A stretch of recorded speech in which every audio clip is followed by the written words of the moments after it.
নমস্কার, কেমন আছেন সবাই? আশা করি সকলেই ভালো আছেন। আমি চুমকি আরও একবার আমার চ্যানেলে আপনাদের সকলকেই স্বাগত জানাই। আজকের ভিডিওটা কিন্তু আপনাদের জন্য খুবই ইন্টারেস্টিং হতে চলেছে। আজকের ভিডিওতে আমি আপনাদের 32 সাইজ বডির ওয়ান টেকিং ব্লাউজের কাটিং এবং কিভাবে ব্লাউজটাকে সেলাই করতে হবে সম্পূর্ণটা আপনাদের সঙ্গে শেয়ার করব।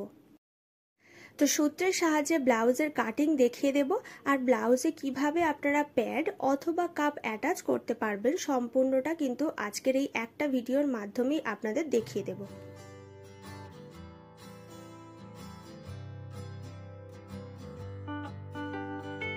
প্রথমে আমি এখানে লাইলিন কাপড়ে ফ্রন্টের পার্টটা কাটিং করছি। তো প্রথমে নিয়ে নিচ্ছি ব্লাউজের লম্বার মাপ।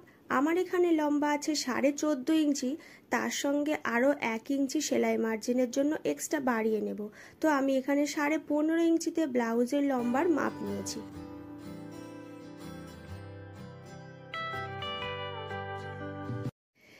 এরপরে নিয়ে নিচ্ছি পুটের মাপ। পুট আছে আমার এখানে 13, তার হাফ হচ্ছে 6.5। তো আমি এখান থেকে 6.5 ইঞ্চিতেই দাগ দেব।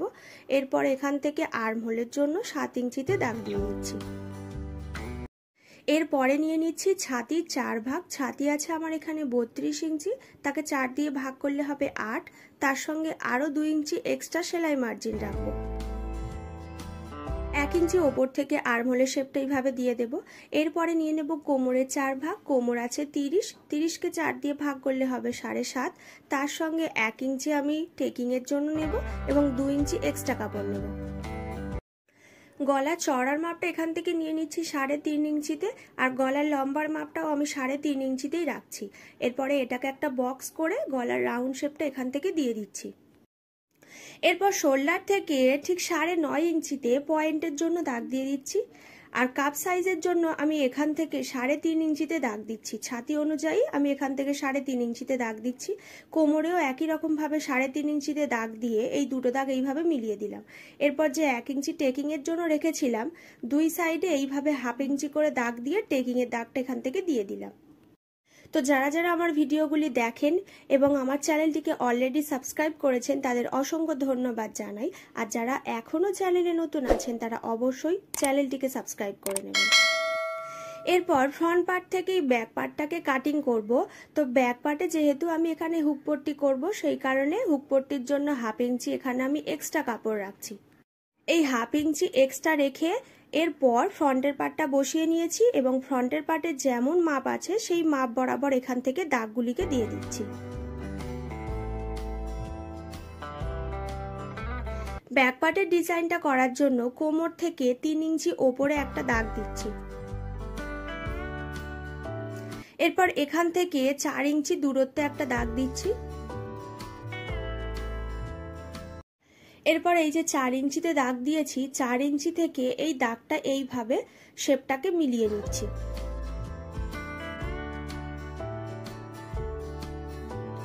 আপনারা কিন্তু এখানে পিঠের ডিজাইনটা নিজেদের ইচ্ছা মতো কাটিং করে নিতে পারেন।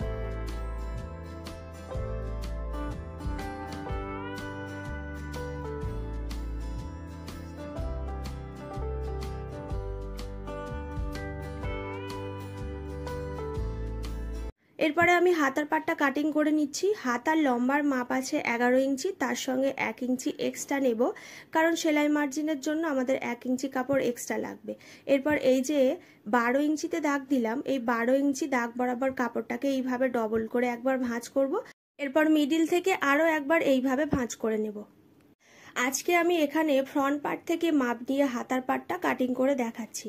তো আরও একবার হাতার লম্বার মাপটা এখান থেকে নিয়ে নিচ্ছি 12 ইঞ্চিতে। এরপর এই যে 12 ইঞ্চিতে দাগ দিলাম, এখান থেকে 3 ইঞ্চি দূরত্বে আরও একটা দাগ দিচ্ছি। এখান থেকে 3 ইঞ্চিতে আমি দাগটা দেব। আর এই যে 3 ইঞ্চিতে দাগ দিলাম, এটা কিন্তু শুধুমাত্র 32 সাইজের জন্যই 3 ইঞ্চিতে দাগ দিয়েছি। তো এখানে দেখুন 2 ইঞ্চি কাপড় আমি এক্সট্রা রেখেছিলাম, এই কাপড়টাকে এখন আমি বাদ দিচ্ছি। এরপর শোল্ডার থেকে টেপটাকে এইভাবে আড়াআড়িভাবে রেখে মাপটা নেব। তো আড়াআড়িভাবে টেপটাকে রেখে এই পর্যন্ত মাপটা নিলে আমার এখানে মাপটা আসছে 7 ইঞ্চি। হাতার পাটেও আমি প্রথমে 7 ইঞ্চিতেই দাগ দেব। এরপর মার্জিনের জন্য যে 2 ইঞ্চি এক্সট্রা কাপড় এখানে রেখেছি, এখান থেকেও 2 ইঞ্চি এক্সট্রা রাখবো। মুহুরি আছে আমার এখানে 9 ইঞ্চি, 9-এর হাফ হচ্ছে 4.5, 4.5 ইঞ্চির পরে আরো 2 ইঞ্চি এক্সট্রা কাপড় রাখবো। তো ব্লাউজে কিভাবে কাপ অথবা প্যাড অ্যাটাচ করতে হয় এই ভিডিও আমি অলরেডি আমার চ্যানেলে আগেই আপলোড করে রেখেছি। আপনারা যদি দেখতে চান তাহলে এই ভিডিওর ডেসক্রিপশন বক্সে গেলেই আপনারা ভিডিওর লিংক খুব সহজেই পেয়ে যাবেন। তো এরপর দেখুন আমি এখানে আজকে কাপটা কিভাবে লাগাতে হবে সম্পূর্ণটা আপনাদের দেখিয়ে দিচ্ছি। কাপ লাগানোর আগে এখানে একটা জিনিস ভালো করে মাথায় রাখবেন, যেহেতু এখানে মেন কাপড়টা একটু পাতলা আছে সেই কারণে কাপের ওপর থেকে আমি আরো একবার লাইলিন কাপড় সেলাই করে নেব।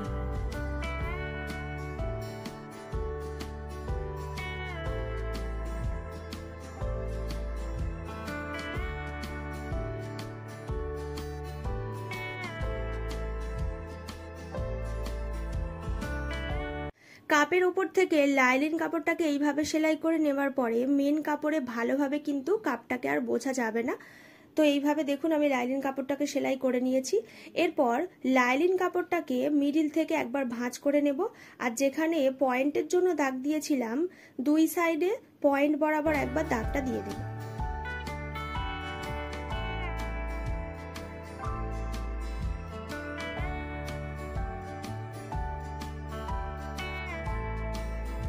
পয়েন্ট বরাবর 2 সাইডে দাগ দিয়ে দিয়েছি।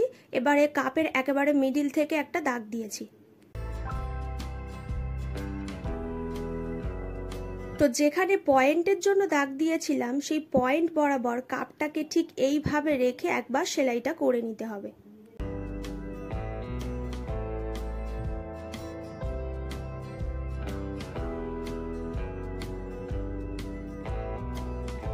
দুই সাইডে পয়েন্ট বরাবর কাপগুলিকে লাগিয়ে নেব।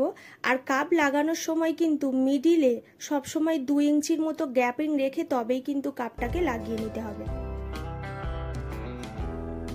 তো এখানে আপনারা দেখতেই পাচ্ছেন মিডিলে প্রায় 2 ইঞ্চির মতো গ্যাপিংটা রেখে আমি 2 সাইডে কাপগুলিকে সেলাই করে নিয়েছি।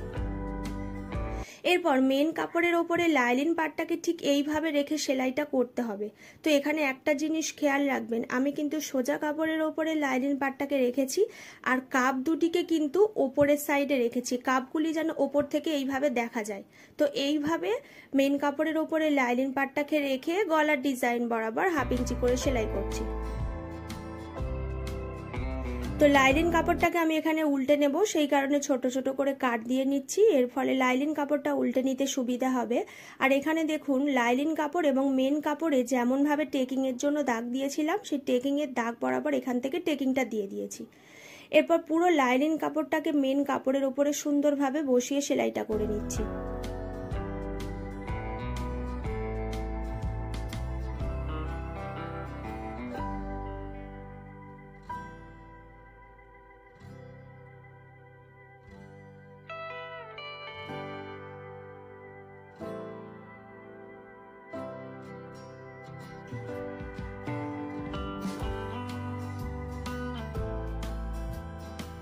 এরপর ফ্রন্টের পার্টে কোমরের কাছ থেকে আমি পট্টি লাগিয়ে নিচ্ছি। তো এখানে দেখতেই পাচ্ছেন কতটা সুন্দরভাবে কিন্তু কাপগুলিকে এখানে সেলাই করা হয়ে গেছে একেবারে ফিনিশিং দিয়ে। এরপরে চলে যাচ্ছে আমি ব্যাক পার্টে। তো ব্যাক পার্টেও ঠিক একই রকমভাবেই যেমনটা ফ্রন্টের পার্টে করেছিলাম সোজা কাপড়ের ওপরে লাইলিন পার্টটা রাখবো এবং যেমনটা পিঠের ডিজাইন করেছিলাম সেই পিঠের ডিজাইন বরাবর 1/2 ইঞ্চি করে পুরোটাকে সেলাই করব। তো এখানে লাইলিন কাপড়টা যাতে আমার না সরে যায় সেই কারণে আমি এখানে বল পিন দিয়ে সেট করে নিয়েছি। পিঠের ডিজাইন বরাবর এখানে প্রথমে আমি 1/2 ইঞ্চি করে সেলাই করব।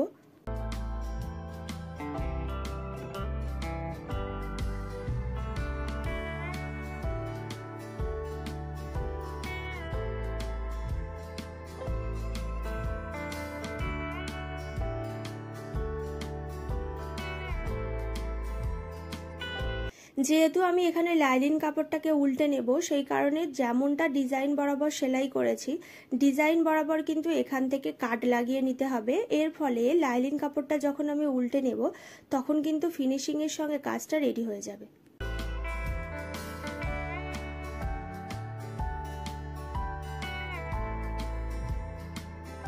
তো লাইলিন কাপড়টাকে উল্টে নিয়েছি, এরপর উল্টো সাইডে লাইলিন কাপড়টাকে সুন্দর করে সেলাই করে নিচ্ছি ফ্রন্ট পার্টের মতো।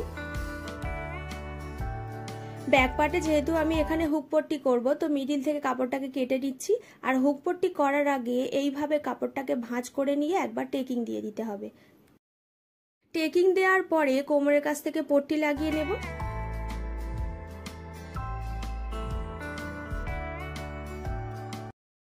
তো আমার এখানে ব্যাক পার্ট এবং ফ্রন্ট পার্ট দুটোই রেডি হয়ে গেছে। এরপর পুটের অংশগুলিকে প্রথমে সেলাই করব। পুটের অংশ কিন্তু কখনোই এইভাবে সেলাই করতে যাবেন না। পুটের কাছে সেলাইটা করার জন্য ব্যাক পার্টটাকে এইভাবে আমি খুলে রেখেছি। এরপর ফ্রন্টের পার্টটা মেন কাপড়ের ওপরে এইভাবে রাখবো। এরপর লাইলিন কাপড়টাকে এর ওপর থেকে রেখে সেলাইটা করে নেব।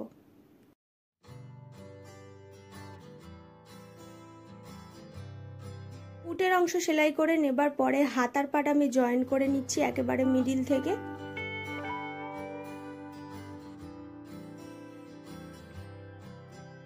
এরপর ব্লাউজটাকে আমি দুই সাইড থেকে ফিটিংস বরাবর সেলাই করে নেব। তো প্রথমে আমি ব্লাউজটাকে কিন্তু সোজা সাইড থেকে সেলাইটা করছি।